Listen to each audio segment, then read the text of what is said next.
நண்பர்களே, வாழ்த்துக்கள். நான் அமீர். யாரும் ஸ்கிப் பண்ணாமல் கொஞ்சம் பாருங்கள். கொஞ்சம் உங்களோட பேச வேண்டியது இருக்குது.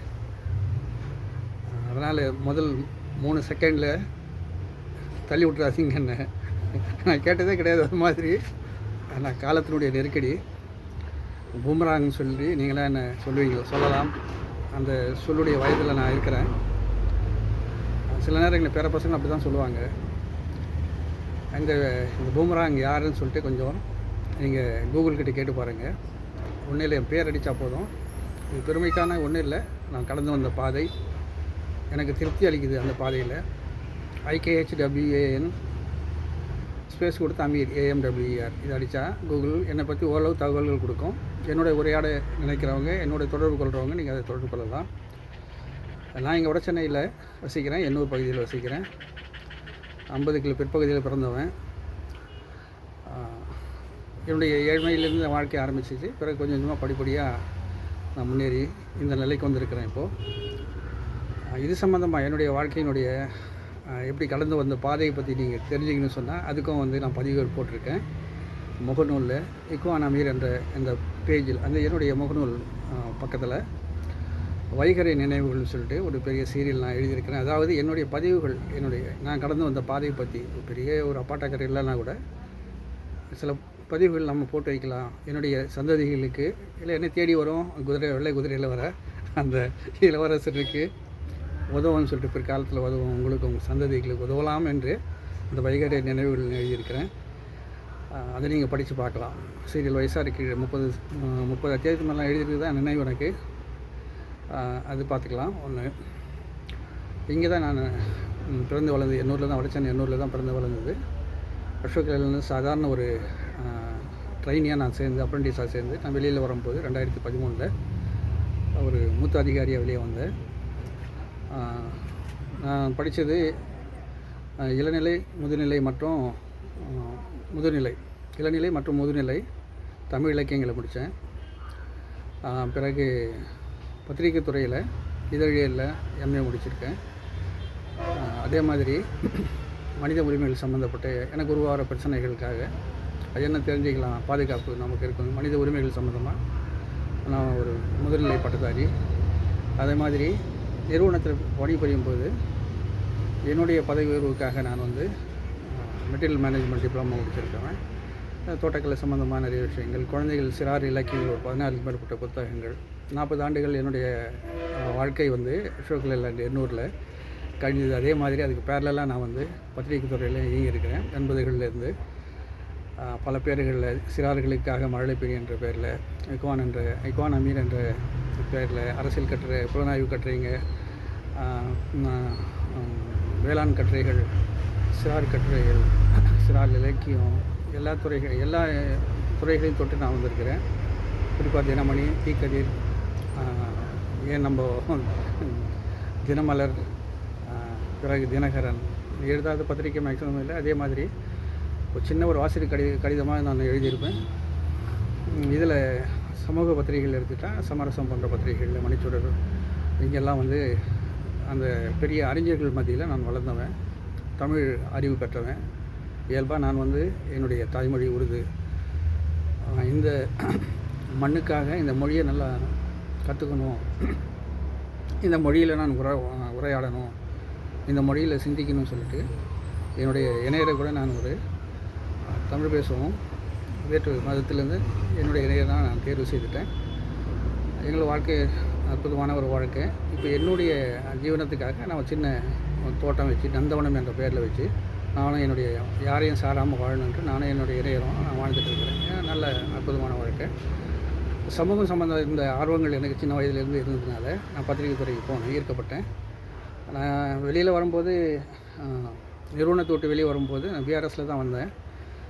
அப்போது நான் வேலை செய்து நினச்சி வெளியே வந்துட்டு நான் பத்திரிகை துறைக்கு போக நினச்சேன். ஊடகத்துறைக்கு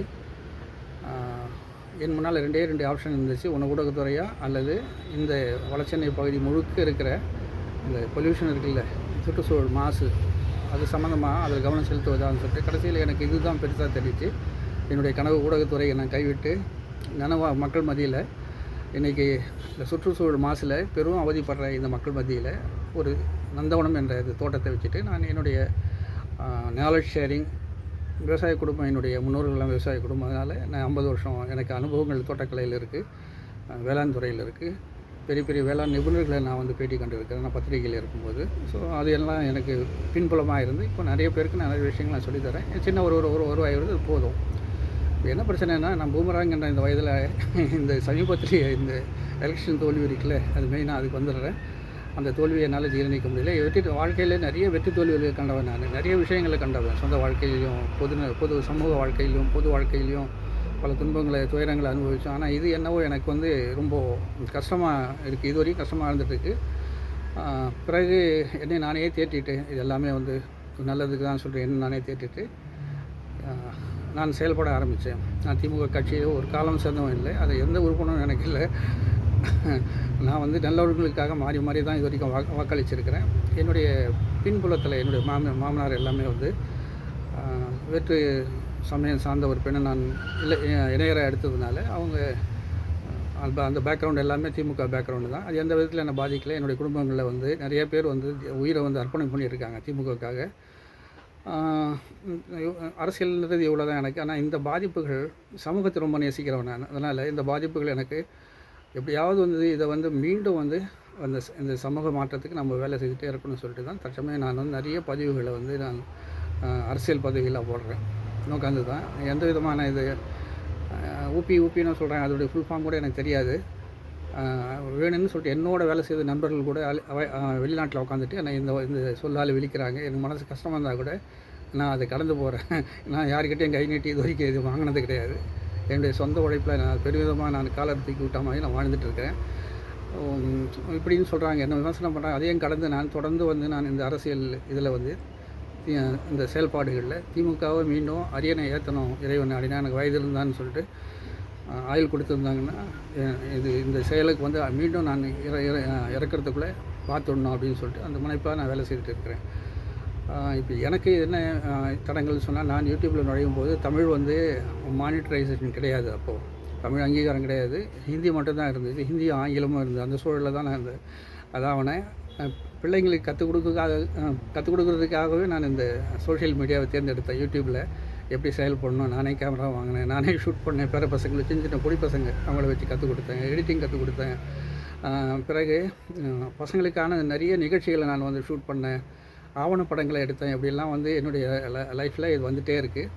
இப்போ இந்த ஸ்டேஜில் இப்போ நம்ம செய்ய வேண்டியது, இப்போ இந்த அரசியல் இதுக்கு வந்தால் இப்போ நம்ம செய்ய வேண்டியது என்னன்னு சொன்னால், சிறு சிறு குழுக்களாக தொடர்ந்து இயங்கிட்டே இருக்கணும். உண்மையை மட்டும்தான் பேசணும். எப்படி பொய்யை வந்து இப்போது அரியணை ஏறி இருக்கோ அந்த பொய்யை வந்து நம்ம தகர்த்து எறியணும். அதுக்காக ஒரு சின்ன சின்ன குழுக்களாக செயல்படணும். ஒருத்தருக்கு வந்து இந்த தகவல் பரிமாற்றம், உண்மை தகவல் பரிமாற்றத்தை பண்ணணும், பேசணும். அல்லது ஒரு டயலாக் பண்ணணும். ஒருத்தர் அது உரையாடிட்டு உண்மைகளை வந்து இது இந்த சப்ஜெக்ட் அந்த சப்ஜெக்ட்னு சொல்லிட்டு சின்ன சின்ன விஷயங்களில் வந்து முகநூல்லையோ வாட்ஸ்அப்லேயோ அல்லது வந்து இன்ஸ்டாவிலையோ அல்லது யூடியூப்லேயோ வந்து நம்ம போடணும். இப்போ எனக்கு தேவையான விஷயங்கள் நான் வந்து இந்த காலத்தின் நிறம் கருப்பு சிவப்பா அதுதான் நினைக்கிறேன். அந்த நூல் கிடைச்சா எனக்கு யாராவது வந்து எனக்கு அனுப்பி வைக்க முடியாமல் பாருங்கள். அதே மாதிரி நீங்கள் பார்க்குற நல்ல நூல்கள் அப்படின்னா நான் ஏராளமான நூல்களாலே நான் உருவாக்கப்பட்டவன். என்னுடைய அறை முழுதும் நூல்கள் தான் இப்போவும் இருக்குது. நான் சும்மா சொல்லுவேன், ஏற்கனவே சொல்லியிருக்கிறேன், நான் இறந்ததுன்னு சொன்னால் என்னுடைய மண்ணறையில் சுற்றி நூல்களை புதைச்சி வச்சுடுங்க, அடுக்கி வச்சுடுங்க, ஏழுமாயி நான் படிச்சுக்கிறேன் அப்படின்ட்டு. இது கற்பனை தான், இருந்தாலும் கூட அது மாதிரி நூலில் தீராத ஒரு ஆவலில் நான் படித்து வளர்ந்தவன் தான், நான் சிந்தனையில் வந்தவன். அதனால் எனக்கு நிறைய நூல்கள் தேவைப்படும். இந்த நேரத்தில் நீங்கள் படித்து இது வந்து ஐயா இது இந்த நேரத்தில் நாம் இதை வந்து நம்ம சொல்லலாம்னு சொன்னால் சின்ன சின்ன விஷயங்கள் அறியலாம். நம்ம சின்ன சின்ன ஷார்ட்ஸாக அதை வந்து போட முடியும். பாருங்கள். அதே மாதிரி படங்கள் ஏதாவது நம்ம தகுந்த படங்கள் தான் போதும். கடைசியாக ஒன்று நான் வந்து ஒரு நல்ல ப்ரொஃபஷனல் ஃபோட்டோகிராஃபர். நான் எப்படி வந்து பத்திரிகை துறையில் என்னுடைய எழுத்தாணி இருந்தோ அதே மாதிரி கேமரா வந்து கிட்டத்தட்ட 11,000 ஃபோட்டோஸ் வந்து என்ன ஷட்டர் ஸ்டாக்கில் இருக்குது. அதனால் இந்த வடசென்னை முழுக்க என்னுடைய கேமராவில் நான் அடக்கம் பண்ணியிருக்கேன். யாருக்கு எந்த நேரத்தில் என்ன தேவையோ வீடியோ படங்கள் தேவையோ அந்த படங்கள் கூட நீங்கள் டவுன்லோட் பண்ணிக்கிறவங்களுக்கு நான் வந்து அப்லோட் பண்ணி வச்சுருக்கிறேன். அதனால் நம்ம ஒன்று சேர்ந்து இயங்குவோம். எனக்கு தொடர்ந்து ஆதரவு கொடுங்க. நான் இது மாதிரி சப்ஸ்கிரைப் பண்ணுங்கள், எனக்கு லைக் பண்ணுங்கள், எனக்கு ஷேர் பண்ணுங்கள். நான் கேட்க மாட்டேன். ஏன்னா எனக்கு சின்ன வயசுலேருந்து இது மாதிரி கேட்டு இருப்பேன். எனக்கு அனுபவமே இல்லை. நான் இப்போ தான் ஏன் கேட்குறேன்னா, இந்த வயதில் ஒரு நல்ல செய்திகள் போய் சேரட்டும். அதே மாதிரி என்னை வடிவமைங்க, அதையும் சொல்லிடுறேன். நான் சிறந்த பேச்சாளரும் கிடையாது.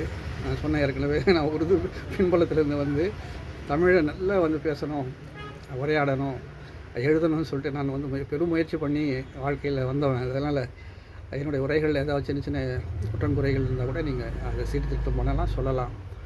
இவ்வளோ தான் நான் சொல்லணும்னு ரொம்ப நாளாக நினச்சிட்டு இருந்தேன். வீடியோ கிட்டத்தட்ட 10 நிமிஷத்துக்கு மேலே போயிடுச்சு. 3 செகண்டில் தான் நீ பார்ப்பீங்கன்னு சொல்லிட்டு நான் கேள்விப்பட்டேன். உங்கள் குடும்பத்தாரோடய நான் பேசுகிற மாதிரி நான் நேருக்கு நேராக உங்களுடைய கைகளில் நான் பிடிச்சிட்டு நான் பேசிகிட்டு தான் நினச்சிக்கிங்க. ஒரு தாத்தாவா, ஒரு சகோதரனாவா, ஒரு அப்பாவா, இல்லை என்னில் மூத்தவங்களாக இருந்தால் ஒரு தம்பியா, உங்களுடைய சக மனுஷனாக என்னை பார்த்து நீங்கள் எனக்கு தொடர்ந்து ஆதரவு கொடுங்க. வாங்க, முடிஞ்சளவு நம்ம பாடுபடுவோம். நம்ம தமிழ்நாடு, தமிழ் மண், நம்முடைய மண்ணினுடைய மரபுகள் எங்கேயுமே சீர்குலையாமல் நாம் பார்த்து நம்ம ஒன்றிணைந்து வாழ்வோம். ஒரு நல்ல மனிதர்களாக இருப்போம்னு சொல்லிட்டு தான் நம்ம சங்கல்பம் பண்ணியிருக்கிறேன். எனக்கு ஆதரவு கொடுப்பேன். தொடர்ந்து ஆதரவு கொடுங்க. நன்றி.